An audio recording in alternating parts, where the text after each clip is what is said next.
O Coronel Lourenço parecia ter tudo, sabe? Aquele tipo de homem que, quando caminha, o chão parece pedir licença.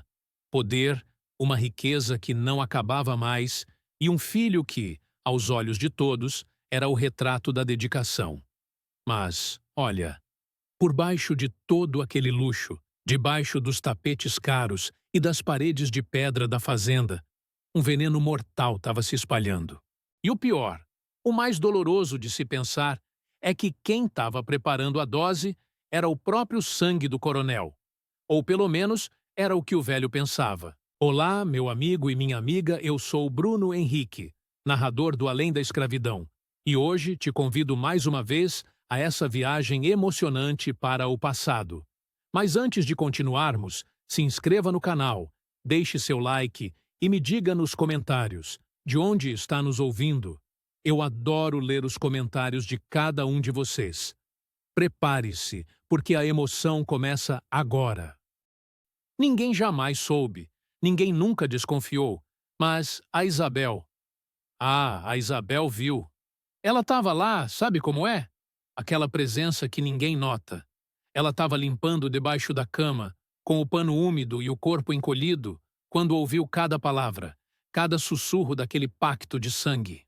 O que ela descobriu naquela tarde abafada revelou que o berço de um herdeiro pode, muito bem, ser o túmulo de um patriarca, e que a lealdade, bom, a lealdade às vezes é só a máscara mais bonita da traição.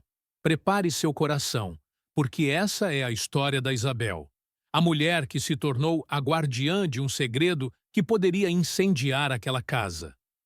A Isabel era o que chamavam de mucama, mas, para gente como o coronel, ela era quase como um móvel, uma peça da casa que limpava, servia o café e desaparecia nas sombras. Só que é aí que está o erro dessa gente soberba, entende? Eles acham que, por não olharem para a gente também não está olhando para eles.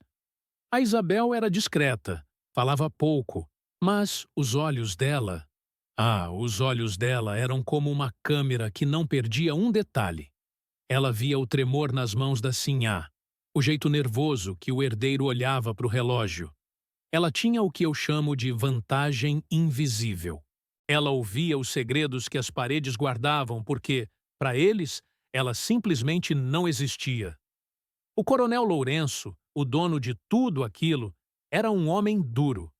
Construiu o império dele em cima de muita briga, muita queda de braço. Ele tinha um orgulho imenso do Otávio, o filho primogênito, o herdeiro. Mas o Otávio carregava um peso que ninguém imaginava. Ele tinha uma pressa de herdar que não era normal, uma impaciência que beirava o desespero. E tinha um motivo, um segredo sujo que corroía ele por dentro. O Otávio não era filho do coronel. Pois é, ele era fruto de uma traição da Sinhá Felícia com o maior inimigo do marido, um homem chamado Ramiro, que o coronel tinha destruído anos atrás. Consegue imaginar o peso disso?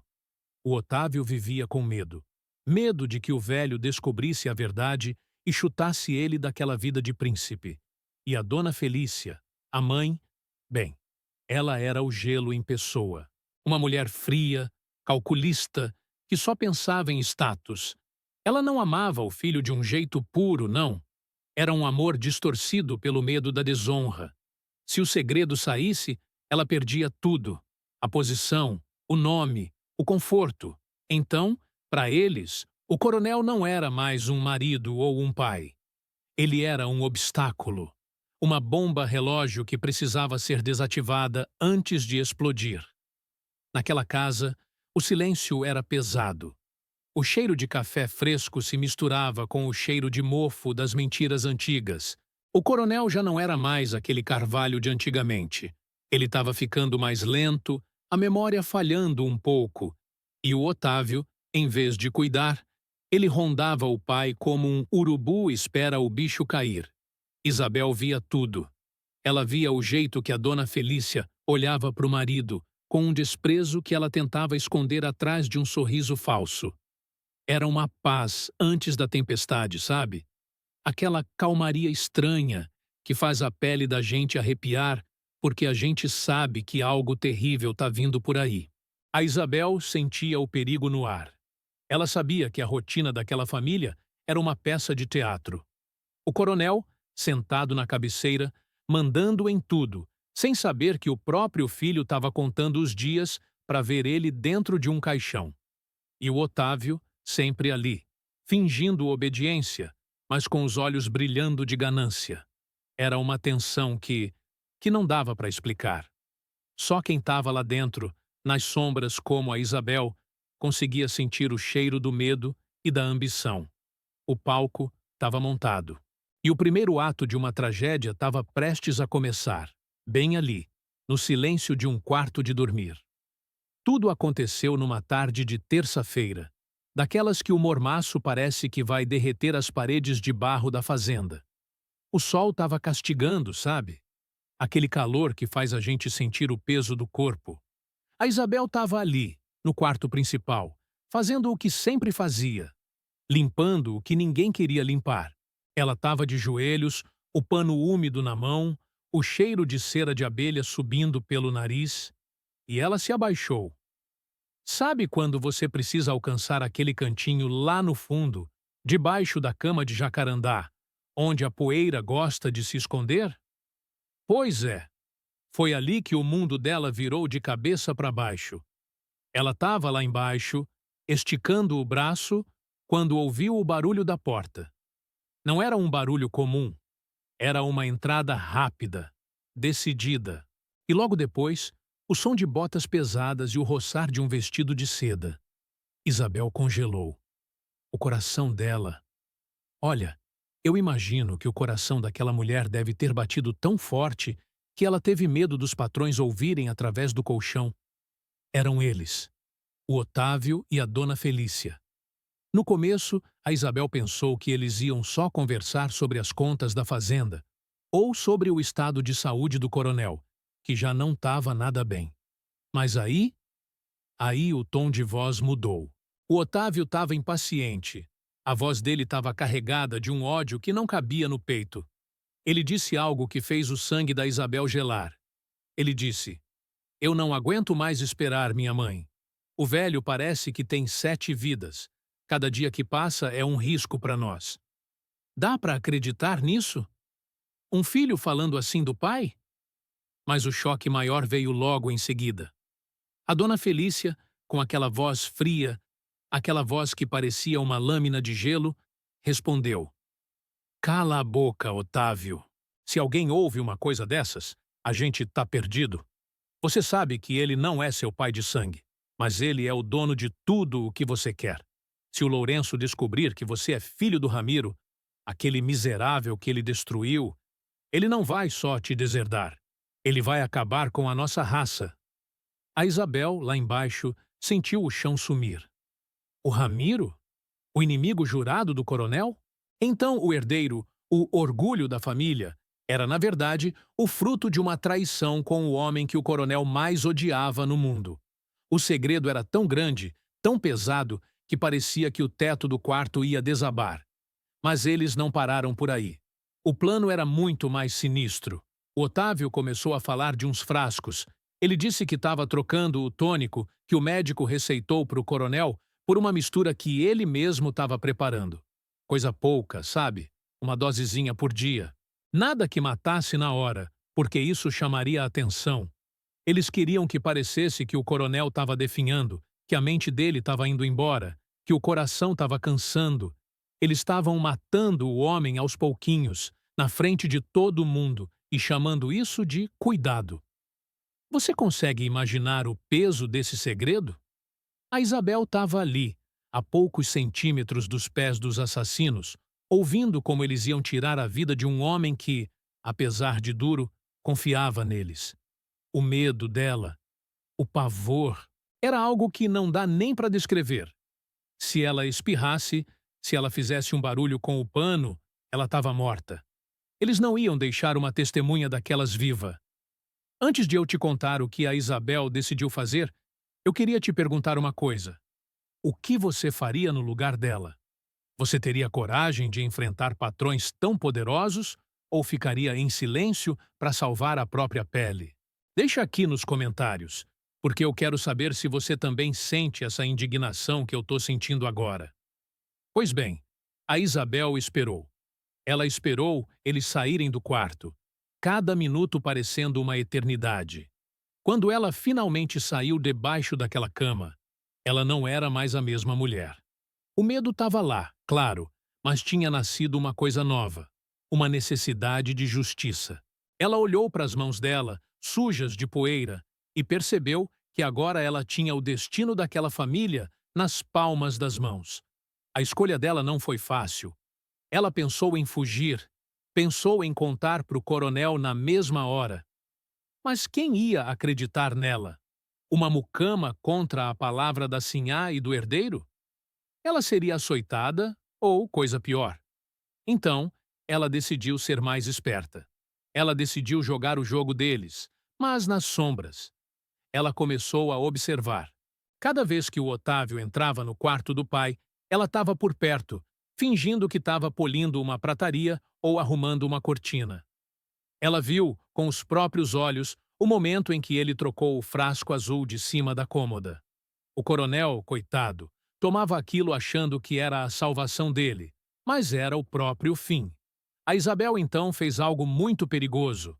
Ela achou uma pequena caixa de madeira, uma caixinha velha que ela escondia nas coisas dela, e ali ela começou a guardar as provas. Uma carta que a dona Felícia deixou cair e que falava de remédios especiais, um resto de líquido que sobrou num frasco que o Otávio jogou fora. Ela estava montando um quebra-cabeça de morte. O conflito interno dela era gigante. À noite, na senzala fria, ela não conseguia pregar o olho. Ela via o rosto do coronel, cada vez mais pálido, cada vez mais fraco, e sentia uma culpa que não era dela. Mas ela sabia que se agisse cedo demais, o vilão escaparia. Ela precisava de algo que ninguém pudesse contestar. Ela precisava da prova definitiva de que o Otávio não era o filho legítimo e de que ele estava envenenando o próprio pai.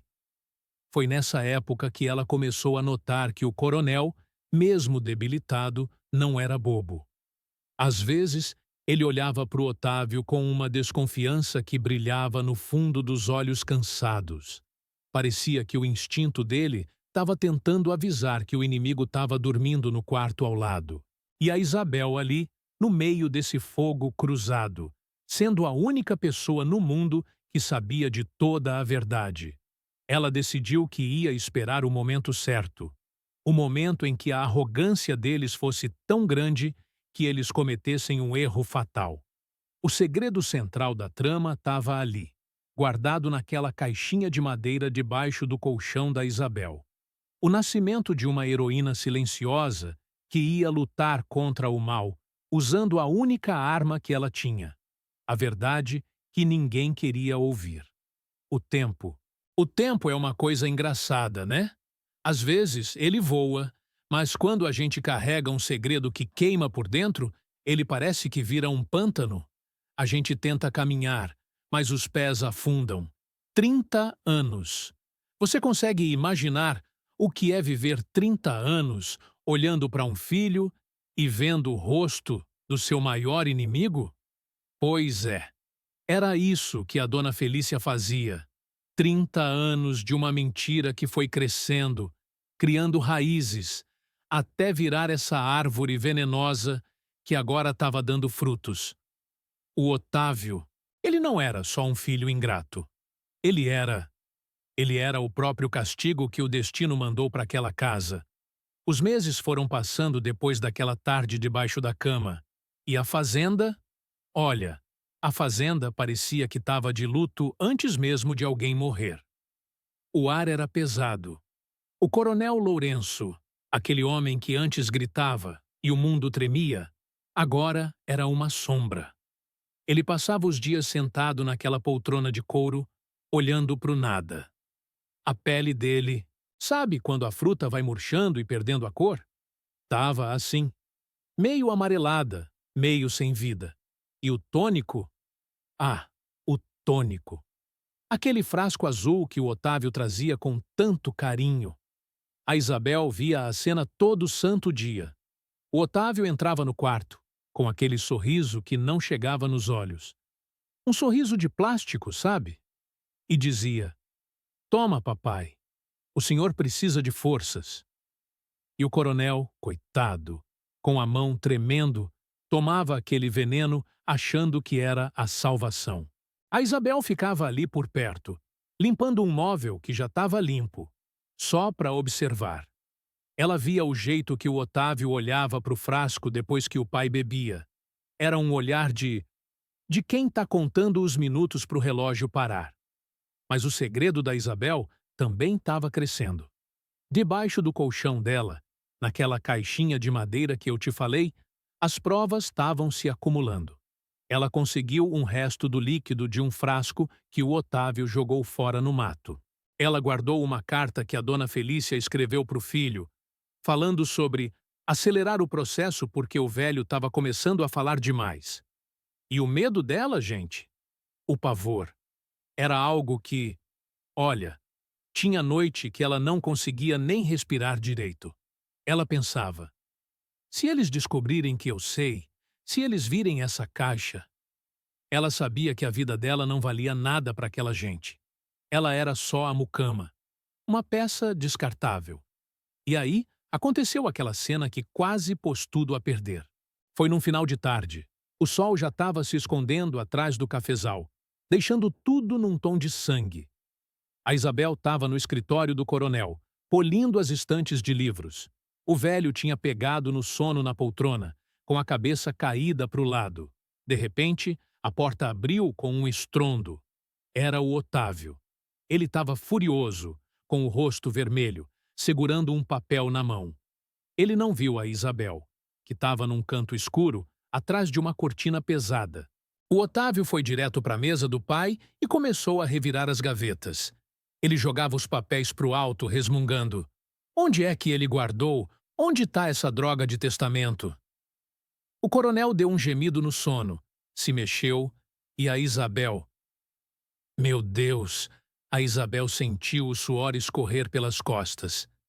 Ela estava com um pano na mão e, sem querer, derrubou um tinteiro de cristal que estava na estante. O barulho foi pequeno, um tec no tapete, mas para o Otávio, aquilo soou como um tiro. Ele parou na hora. O silêncio que veio depois foi de morte. Ele virou a cabeça devagar, como um bicho caçador, e olhou bem na direção da cortina onde a Isabel estava. "Quem está aí?" ele perguntou. A voz dele estava baixa, perigosa. A Isabel fechou os olhos e rezou. Ela sentiu os passos dele se aproximando, o chão de madeira rangendo. Nhec, nhec. Cada passo era um prego no caixão dela. Ele chegou perto da cortina. A mão dele já estava esticada para puxar o tecido, quando, por um milagre, o coronel acordou com um susto. "Ramiro! Ramiro! Você voltou?" O velho gritou, perdido no delírio da febre. O Otávio parou na hora. O susto foi tão grande que ele esqueceu da cortina. Ele olhou para o pai, com um ódio que transbordava. "O Ramiro tá no inferno, velho gagá, e você vai para lá logo, logo", ele sussurrou, tão baixo que só a Isabel ouviu. Aproveitando o momento, ela deslizou por trás da cortina e saiu pela porta lateral, aquela que dava para os fundos da casa. Quando ela chegou na cozinha, as pernas dela falharam. Ela caiu sentada no chão, tremendo como uma vara verde. Se essa história de coragem da Isabel tá mexendo com você, se você tá torcendo para ela conseguir desmascarar esses monstros, já deixa o seu comentário aqui embaixo.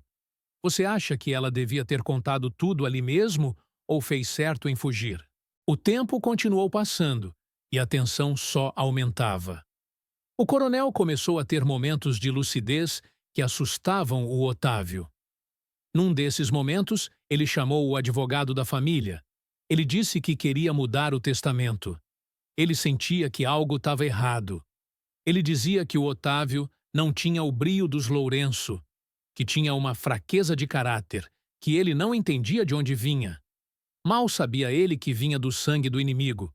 Quando a dona Felícia soube disso, o desespero tomou conta.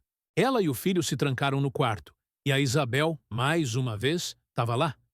Dessa vez, ela não estava debaixo da cama. Estava com o ouvido colado na porta dos fundos. Ele vai passar tudo para o sobrinho, Otávio. Ou pior, vai deixar parte para os empregados. A gente precisa acabar com isso agora. Assim a dizia, com a voz tremendo de raiva. Foi ali que eles decidiram aumentar a dose. Não era mais para ser um envenenamento lento. Eles tinham pressa. O testamento novo ia ser assinado em poucos dias. A Isabel percebeu que o tempo dela estava acabando. Ela precisava agir. Mas como? Ela era sozinha. Quem ia ouvir uma mulher como ela? Mas a justiça? A justiça divina, às vezes, usa os menores instrumentos para derrubar os maiores gigantes. A Isabel olhou para as mãos dela, calejadas do trabalho, e sentiu uma força que não vinha dela. Vinha da ancestralidade, vinha da verdade que não aceitava mais ficar enterrada.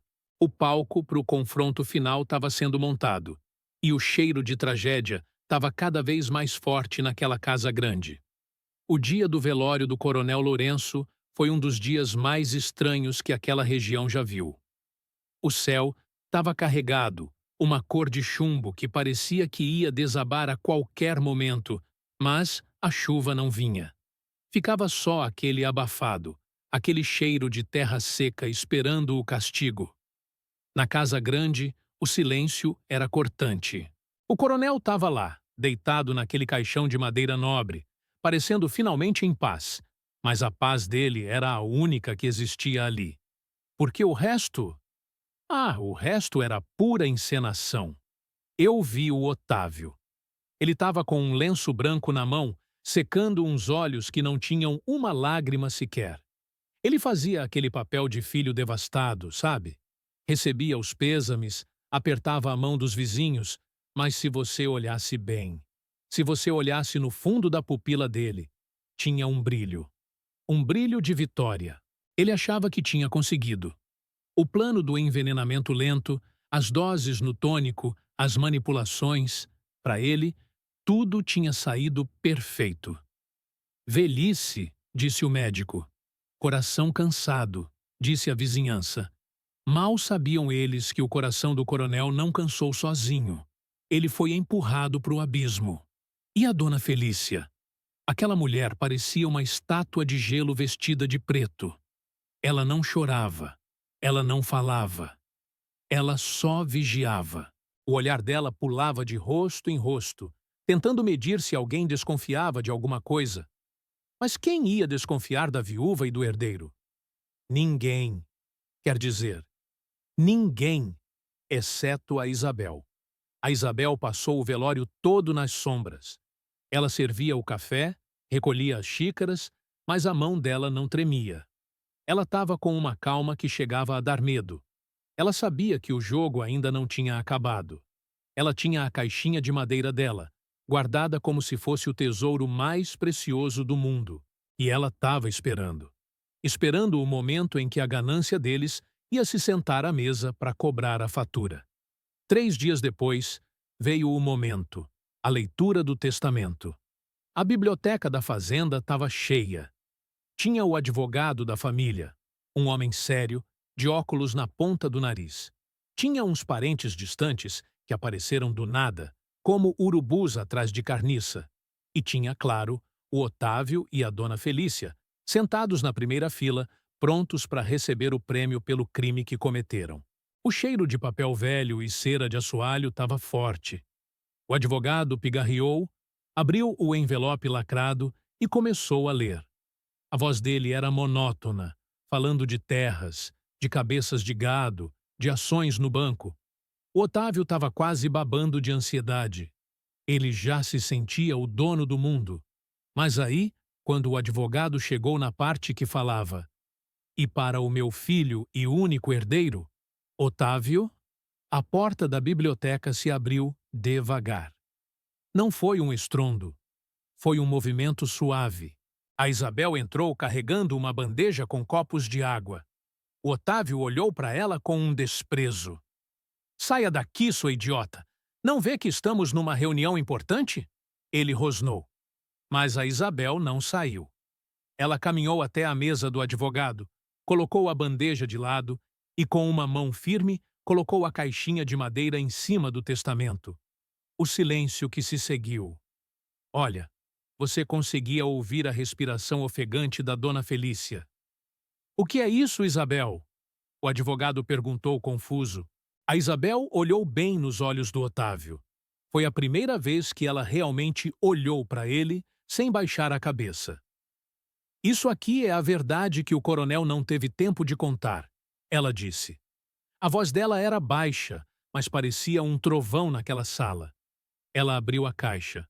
Primeiro, ela tirou os frascos. Aqueles frascos azuis que o Otávio achou que tinha sumido com eles. Isso aqui é o que o senhor dava para o seu pai toda noite. Não era tônico, era veneno. Eu guardei os restos. Eu vi o senhor trocando as misturas. O rosto do Otávio começou a perder a cor. Ele tentou levantar, tentou gritar, mas a voz não saiu. Depois, a Isabel tirou as cartas. Cartas da dona Felícia para o filho, falando sobre o medo do coronel descobrir a verdade. E por último, ela tirou o golpe de misericórdia. Uma fotografia antiga, amarelada, que ela tinha achado num fundo falso da cama do coronel. Era uma foto da dona Felícia, jovem, abraçada com o Ramiro. E atrás da foto tinha uma dedicatória de amor datada de meses antes do Otávio nascer. O coronel já sabia, a Isabel disse, com uma tristeza profunda. Ele desconfiava de tudo. Ele investigou. Ele achou essa foto e essas cartas antes de ficar doente demais. Ele só não teve forças para agir, mas ele deixou tudo preparado. Nesse momento, um homem que estava sentado no fundo da sala se levantou. Era um perito que a Isabel tinha procurado em segredo na cidade, antes do coronel falecer. Ele apresentou um laudo comprovando que o conteúdo dos frascos que a Isabel guardou era tóxico. A casa caiu. O castelo de cartas que o Otávio e a Felícia construíram desmoronou em cima da cabeça deles. O choque no rosto da dona Felícia foi algo que eu nunca vou esquecer. Ela percebeu que a mucama invisível tinha destruído 30 anos de mentiras em 5 minutos. O Otávio tentou avançar na Isabel, gritando que era tudo mentira, que ela era uma escrava fugitiva da verdade, mas os advogados e os outros parentes seguraram ele. A máscara caiu.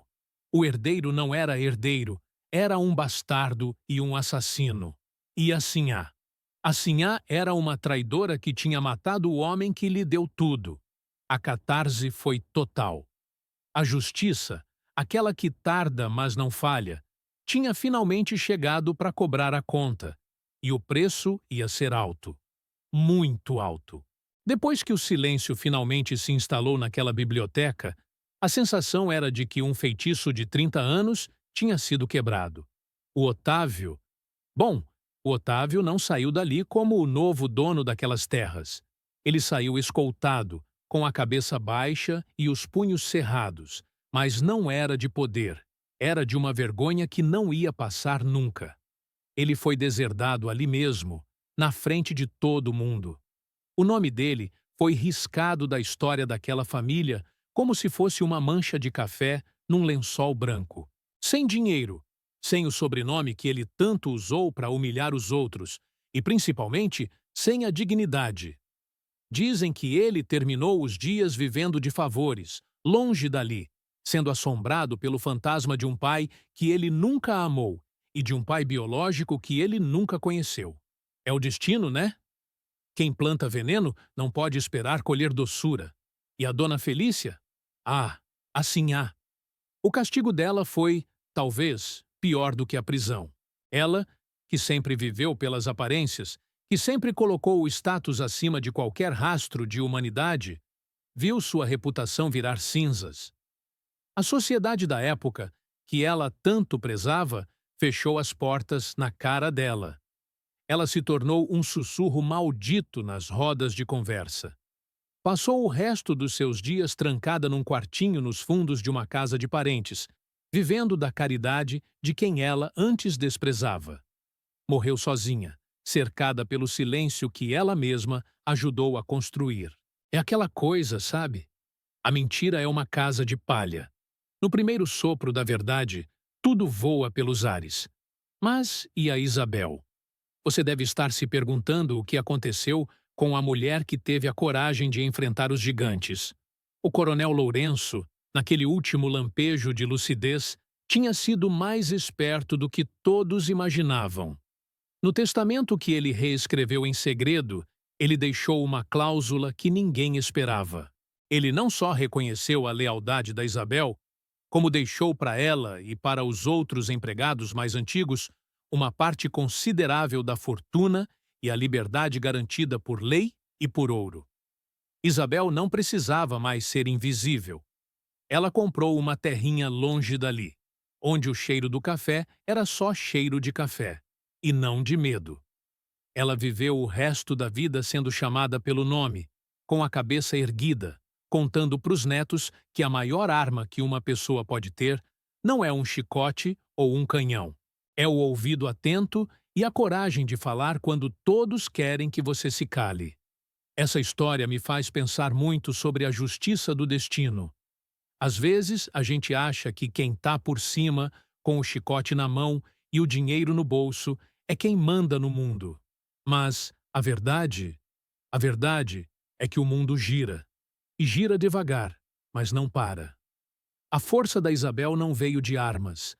Veio daquela ancestralidade silenciosa, da paciência de quem sabe que o tempo é o melhor juiz. Ela foi a mão que puxou o tapete da hipocrisia. Se essa história de coragem e reviravolta tocou o seu coração, se você sentiu aquele arrepio quando a verdade apareceu, eu te peço um favor. Não guarda esse sentimento só para você. Deixa seu like aqui para a gente honrar a memória de tantas Isabéis que a história tentou apagar. E me conta nos comentários, você acha que a justiça foi feita ou o Otávio merecia algo pior? Eu quero muito saber a sua opinião. A lição que fica é clara. Nunca subestime quem te serve o café. Nunca ache que o silêncio de alguém significa que essa pessoa não está vendo a sua alma.